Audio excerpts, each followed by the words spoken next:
एक बार जब राजा विक्रमादित्य शिकार खेलकर भूख प्यास से व्याकुल घर आए तो महल के आंगन की व्यवस्था देखकर विचलित हो उठे। किसी बच्चे ने मल त्याग किया हुआ है तो किसी का नाक बह रहा है। ये सब देख वो अपनी भाभी से बोले, क्या आप में थोड़ा सा भी सलीका नहीं है? ये महल का आंगन कम और पशुओं का बाड़ा ज्यादा दिख रहा है। किसी बच्चे ने मल त्याग किया हुआ है तो किसी का नाक बह रहा है। कोई ये सब देख के कैसे भोजन ग्रहण करेगा? तब उसकी भाभी उसे ताना देते हुए बोली, देखूंगी तुमको भी, तुम कौन सी सर्वगुण संपन्न रानी अबोल्दे को ब्याह कर लाओगे? भाभी के बोल विक्रमादित्य के हृदय में तीर की तरह लगे। वो तैश में आते हुए अपनी भाभी को बोले, अब तो रानी अबोल्दे को ही ब्याह कर यहाँ लाऊंगा। इतना कह विक्रमादित्य बिना भोजन ग्रहण किए हुए ही वापस मुड़ गया और चल पड़ा रानी अबोल्दे के राज्य की तरफ। विक्रमादित्य रानी अबोल्दे की इस बात से भली भांति परिचित थे कि रानी अबोल्दे अप्सराओं से भी सुंदर, विदुषी और सर्वगुण संपन्न स्त्री हैं। बड़े से बड़े राजा महाराजा, चक्रवर्ती सम्राट तक उससे विवाह करना चाहते थे, किंतु रानी अबोल्दे की शर्त थी कि जो कोई भी उसकी चुप्पी को तोड़कर रात के 4 पहरों में उसको 4 बार बुलवा देगा, वो उसी के साथ विवाह करेगी। जो भी राजा या राजकुमार ऐसा करने में असमर्थ होता,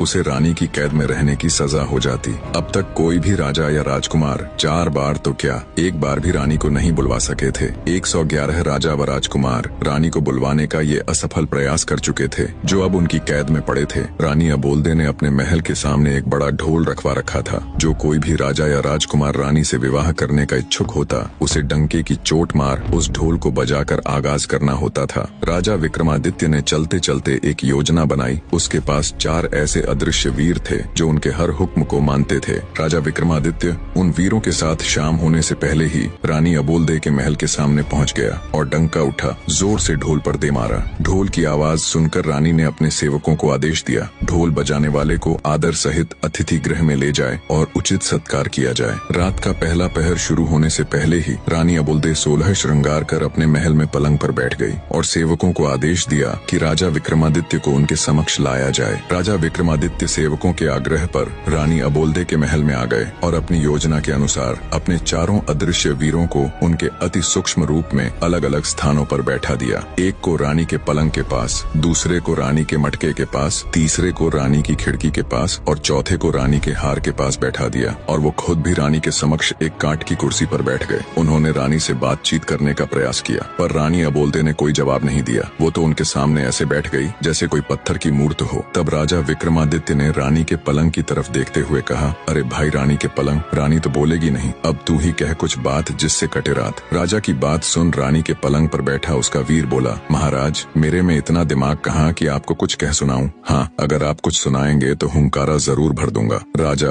विक्रमादित्य बोले, ठीक है तो फिर सुनो। एक राजा के लड़के की दोस्ती एक बनिए